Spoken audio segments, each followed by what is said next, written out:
Hola, soy Karina Mariani y estas son mis editoriales. La editorial de hoy: ¿aprendimos la lección de la noche de los cristales rotos?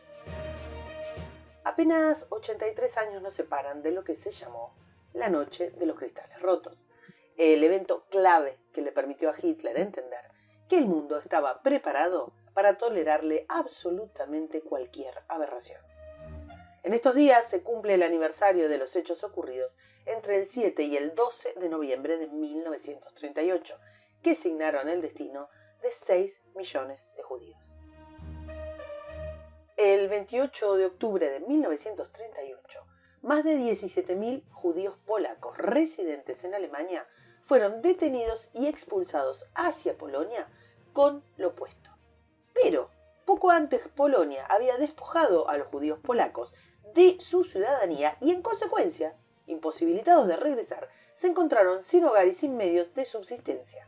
Quedaron entonces varados en un limbo entre Alemania y Polonia, en las inmediaciones de la ciudad de Varzim, donde se improvisó un campamento de hambre y miseria para los indeseados. Entre ellos estaba la familia de Herschel Greenspan, un adolescente de 17 años que había ido a buscar trabajo a París.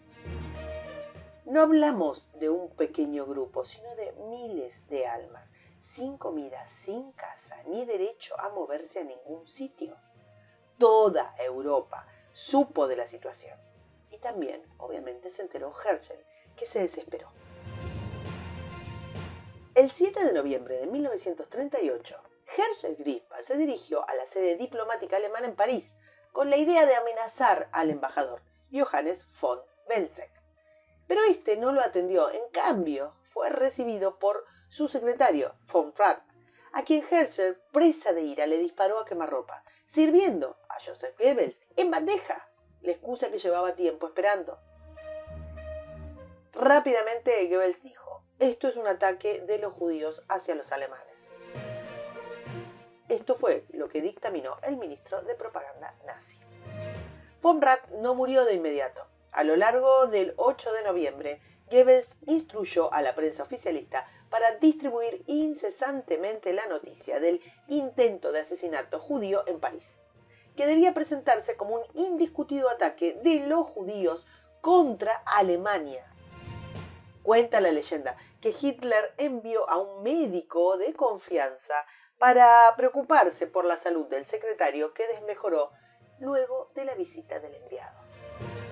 Al día siguiente, como todos los 9 de noviembre, la cúpula nazi conmemoraba el fallido golpe de Estado de 1923, el putsch de la cervecería. Hitler y los altos cargos del partido se reunieron en Múnich para la cena de gala. En el transcurso de la cena recibieron la noticia del fallecimiento finalmente de von Frath.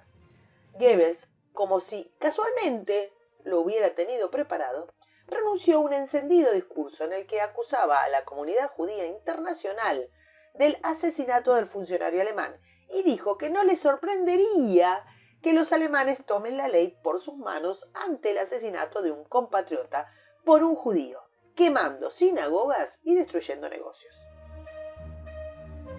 Mientras tenía lugar el discurso, ya se producían los ataques y saqueos que, según Goebbels, eran espontáneos, pero que no debían ser obstaculizados. El mensaje había sido claro: el partido no aparecería públicamente como organizador, pero los jerarcas habían llamado a sus cuarteles para cursar las instrucciones pertinentes. La orden que Hitler había transmitido a Goebbels era llevar a cabo un ataque coordinado y masivo sin que las fuerzas usaran uniformes ni insignias.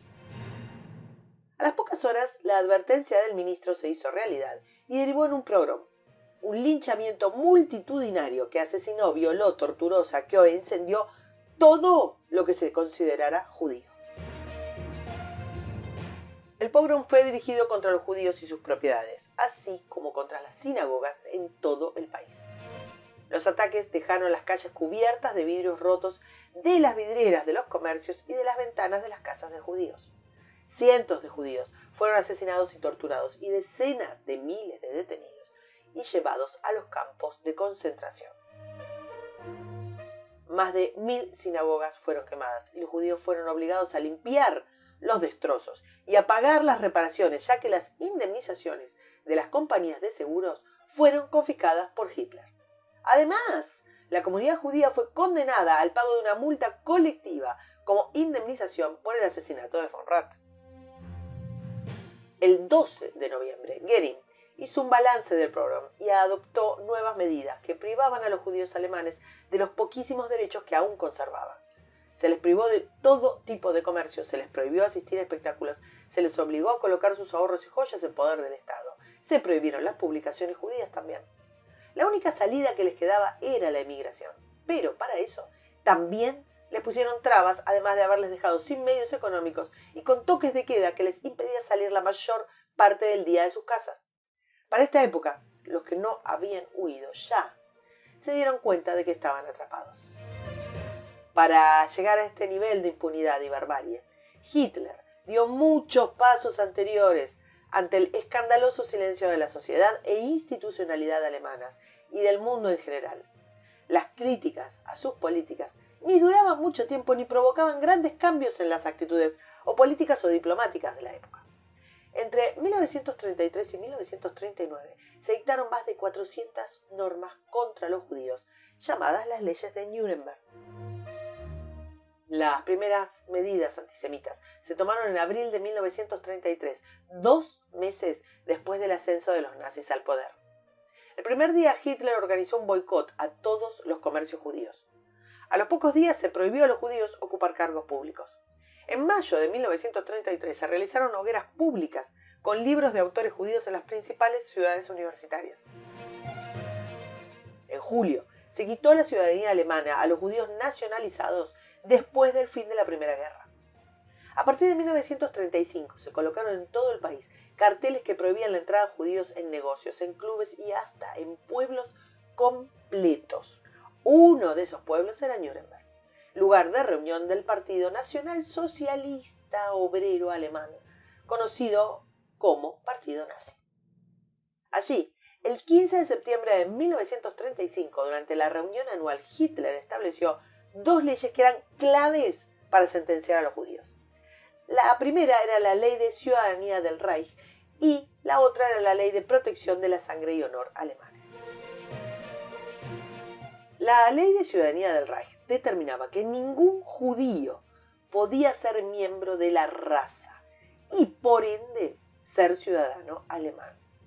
Con esta medida, los alemanes judíos, incluidos los veteranos de guerra, que se consideraban como una especie de límite infranqueable en el avance de la locura, perdieron sus derechos. Finalmente, la Ley para la Protección de la Sangre y el Honor alemanes prohibía el matrimonio y las relaciones sexuales entre arios y judíos. Además, establecía quiénes eran judíos en función de la cantidad de abuelos y otra serie de reglamentaciones que cercenaban la posibilidad de socializar con judíos. Pero la noche de los cristales rotos fue el primer ataque físico de esa envergadura. La masividad y abierta coordinación, el tamaño de la devastación y la nula oposición nacional e internacional constituyeron un éxito para Hitler. La ausencia de críticas le dio la pauta de que ya no necesitaba disimular su política de eliminación de judíos y el camino a la Shoah se le había despejado. Antes de que se cumpliera un año, comenzaba la Segunda Guerra Mundial. Existen sobradas y documentadas pruebas de que la comunidad internacional sabía lo que pasaba y que la tardía reacción no fue ignorancia, sino cobardía o conveniencia.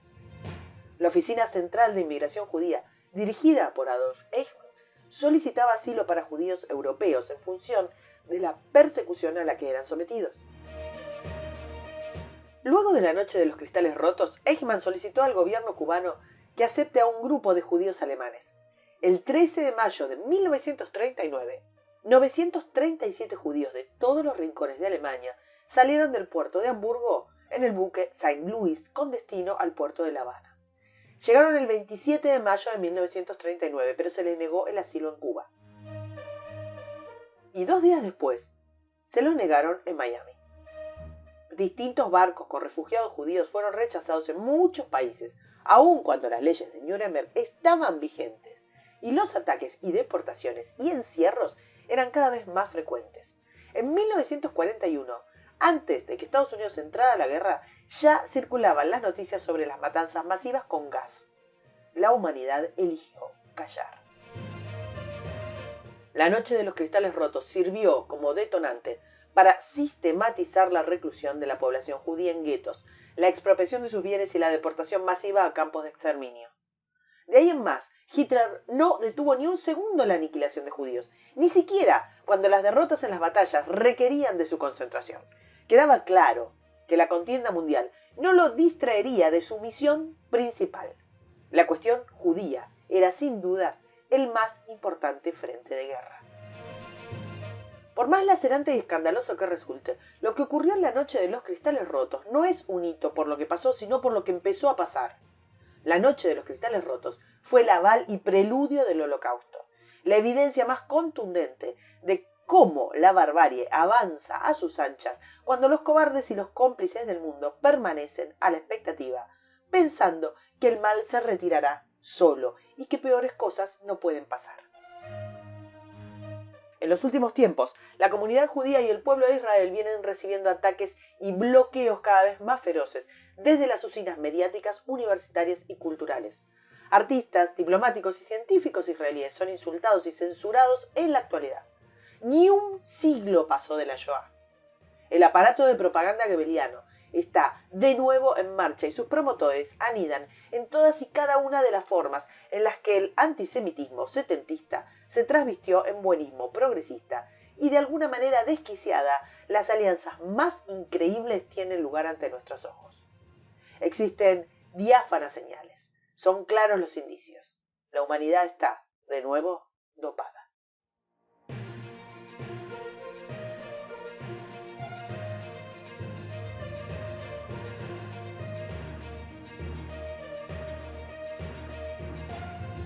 Para escuchar todos los editoriales, suscríbete, me gustealo, compartilo y nos vemos en la próxima. Muchas gracias.